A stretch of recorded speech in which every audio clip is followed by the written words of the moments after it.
Bienvenidos, queridos televidentes, a su programa Entérese. En Entérese, como es costumbre nuestra, tratamos de hacer programas que nos eduquen, que nos informen, que nos enseñen. Y esa es la idea en el programa de hoy. Estamos acostumbrados a vivir en un país con libertad, Estados Unidos de América. Y desde aquí queremos mirar al resto de la humanidad, el resto de los países del mundo, bajo ese cristal, pero la realidad no es así. En estos momentos estamos muy preocupados con los pasos que se están dando en Rusia por Putin. Ya estamos pensando en la posibilidad de que Rusia quiera volver a ser el imperio que fue. Y para entenderlo un poquitico lo que está sucediendo allá y cómo verlo desde aquí, tenemos que ir a la historia. Tenemos que ir a ver cómo ese pueblo prácticamente no ha conocido la libertad. Desde el siglo XVI, que se impuso ya el zarismo, hasta el presente, ha vivido bajo el imperio de los zares, posteriormente el imperio bolchevique. Y por eso aquí hemos traído hoy al profesor, al doctor Orlando Trujillo, escritor e historiador, que es el que normalmente traemos para que nos aclare esta situación. Esa vinculación entre el zarismo y el imperialismo ruso que han hecho de ese pueblo y que han hecho para que entonces ese pueblo acepte siempre la presencia de un individuo con esa mentalidad imperial. Mira, Jesús, habría que remontarse a la historia y en este caso, por ejemplo, Rusia, lo que es el territorio ruso y Ucrania, ambos fueron la puerta de entrada de los pueblos arios del Cáucaso en Europa. Y por ahí pasó prácticamente todo el mundo pasó por esa región. Es más, se dice que de esa región nacieron las lenguas indoeuropeas y allí fue donde por primera vez se domesticaron o se domaron los caballos. Ahora, la nacionalidad rusa realmente,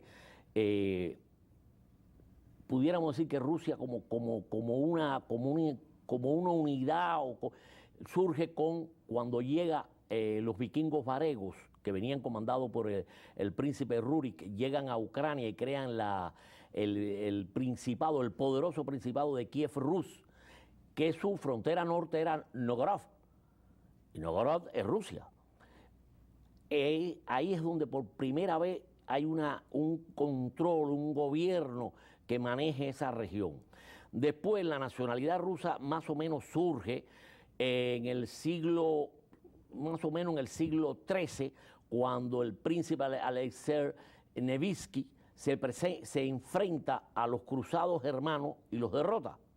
Pero a su vez, ironías de la historia, por el este llegó la invasión turco-mongol, que le dio a los rusos, a esa población eslava que habitaba aquella región, le dio un carácter un poco asiático.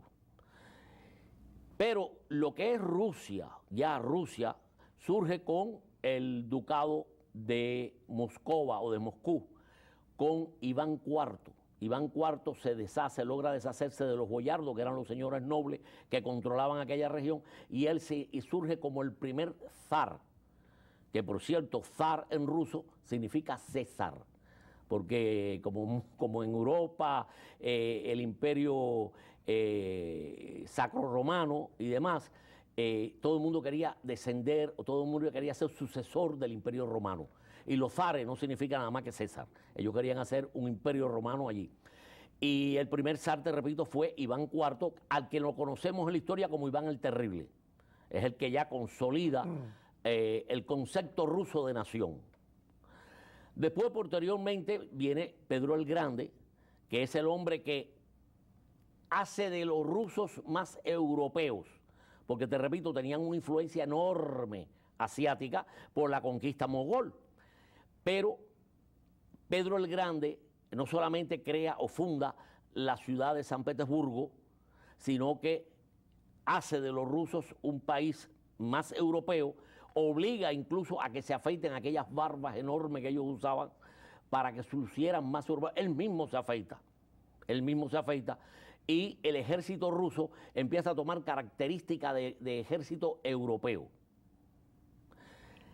Detrás de Pedro el Grande llega un sobrino nieto de él, que por cierto era un muchachito enfermizo, muy feo, que se llamó Pedro III.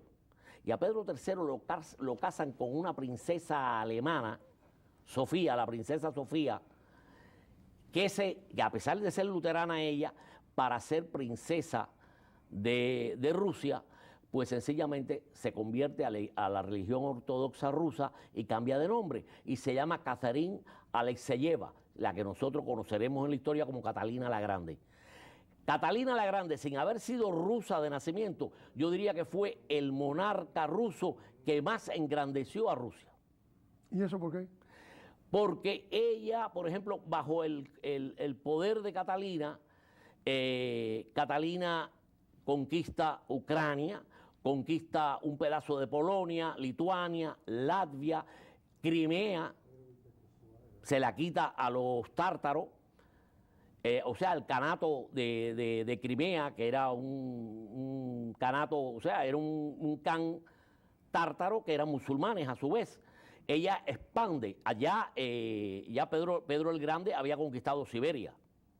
Y entonces, con Catalina, Rusia aparece en la historia como ya un poder europeo. Enorme. Un poder europeo bien grande, un poder europeo. Después de Catalina, porque tenemos que ir rápido, ¿no? Después de Catalina ya vamos a dar un salto a los Romanov, que por cierto, con Catalina la dinastía de Romanov verdaderamente desaparece, porque Catalina no era Romanov, y los descendientes no son Romanov. Romanov se acaba con Pedro III. Entonces, ya de ahí en adelante verdaderamente es la casa Holstein, alemana, los que están gobernando en Rusia. Pero ellos siguen siendo la dinastía Romanov para la historia. El último de los zares Romanov fue Nicolás II, un hombre que no estuvo a la altura de lo que se suponía que era un zar de aquel enorme imperio que iba desde el Báltico hasta el Pacífico y desde el Ártico hasta el Mediterráneo, o sea, el Mar Negro, el norte de la India, el norte de Afganistán, la frontera con China, aquel gigantesco imperio, pues tuvo un zar, Nicolás II, que era un hombre indeciso, débil. Mucho más fuerte era su mujer, Alejandra. Alejandra era una mujer de mucho más carácter, pero era un zar muy débil. Y un zar que era incapaz de ver más allá de sus narices, como se dice vulgarmente. El mundo se entera de que Rusia era un gigante con pies de barro cuando Japón entra en guerra con Rusia por el famoso Puerto Arturo, que era aquella extensión de Rusia que se había hecho en el norte de China, y que los japoneses veían como un peligro, porque los japoneses estaban en Corea y aspiraban a que toda la cuenca del Pacífico fuera la influencia japonesa, por el famoso plan Tanaka. ¿Qué año fue eso? 1905. Entonces, en 1905, los japoneses atacan Puerto Arturo. Se suponía que Puerto Arturo era invencible, inexpugnable. ¿Por qué? Porque tenía una serie de fortalezas, ametralladoras, cañones, el tren que llegaba hasta allí con suministro constantemente. Puerto Arturo era invencible supuestamente. Bueno, pues los japoneses lo atacaron. Y no solamente atacaron y tomaron Puerto Arturo en una guerra muy sangrienta, muy cruenta, muy cruel la guerra esa, no solamente por la crueldad del combate, sino por el frío gigantesco que había allí, Siberia, sino también porque los rusos, para fortalecer Puerto Arturo, mandan la flota del Báltico a que los vaya a ayudar. Y los japoneses, cuando la flota del Báltico llega a la región, ya los japoneses habían tomado Puerto Arturo. Pero no solamente eso, sino que la flota japonesa, que era una flota que no tenía más de 30 años de haberse creado, hunde a la flota del Báltico rusa. Fue una derrota vergonzosa para Rusia. Y ahí el mundo se entera de que Rusia era un gigante con pies de barro. Después viene la Segunda Guerra Mundial. Y Rusia no era un país preparado para entrar en la guerra, de ninguna manera, para entrar en la guerra. Y por cierto, déjame hacer un paréntesis para decirte que en la época de Catalina, que tú hablabas el servilismo, los siervos de Rusia que eran famosos, Catalina cuando toma Crimea, se va a pasear por Crimea y dice que quiere conocer su nuevo territorio. Y entonces su primer ministro, Gregory Potankin, manda a construir unas aldeas de mentirita. Y como era, como en las películas de Hollywood, todo eran fachadas. Las casas eran fachadas, muy bien, y le dio ropa a todos los campesinos de la zona, ropa nueva, para que cuando la zarina pasara, la saludaran, y parecía que aquello era una maravilla, todo el mundo se estaba muriendo de hambre. Es lo que me estaba diciendo ahorita. Bueno, volviendo a donde estábamos, cuando llega la etapa de la Primera Guerra Mundial, Rusia no estaba preparada por una guerra, ya lo había demostrado en 1905. Pero sin embargo, el zar se deja arrastrar a la guerra con pretensiones territoriales, de que iba a expandir a Rusia. Todo el mundo fue a la Primera Guerra Mundial tratando de coger un pedazo de tierra de alguien, todos. Y curioso, la Primera Guerra Mundial, tú sabes que fue la guerra entre los tres primos. El Kaiser de Alemania, el rey de Inglaterra y el zar de Rusia eran primos, porque los tres eran nietos de la reina Victoria. Oye, eso. Una guerra de familia. Entonces, cuando empieza la guerra, en el frente ruso, los austriacos y los alemanes hicieron una verdadera matanza, masacre de soldados rusos. Una masacre, fue una verdadera masacre. Allí estaban peleando turcos, alemanes y austriacos en contra de los rusos. Y los rusos llevaron la peor parte. Y entonces dentro de Rusia hubo una hambruna gigantesca. El pueblo pedía que Rusia saliera de la guerra. Pero el zar no comprendía, no entendía. El zar se consideraba que había sido colocado ahí por Dios y él era el padrecito zar. Y un día por la mañana, el zar se levantó en su tren de campaña porque se fue al frente, salió de San Petersburgo y se fue al frente porque él creía que podía dominar eso y se encontró que llegaron y le dijeron, tiene que abdicar. Y entonces vino la revolución de Kerensky que se apodera para hacer una revolución democrática en Rusia. Pero esa revolución democrática duró muy poco porque detrás los bolcheviques dieron el golpe que ellos le llaman de octubre, la revolución de octubre, que fue en noviembre. Ellos le llaman la revolución de octubre. Estamos en el 17. Exacto, cuando Lenin con los bolcheviques llegan al poder. Y entonces implantan en Rusia un sistema comunista.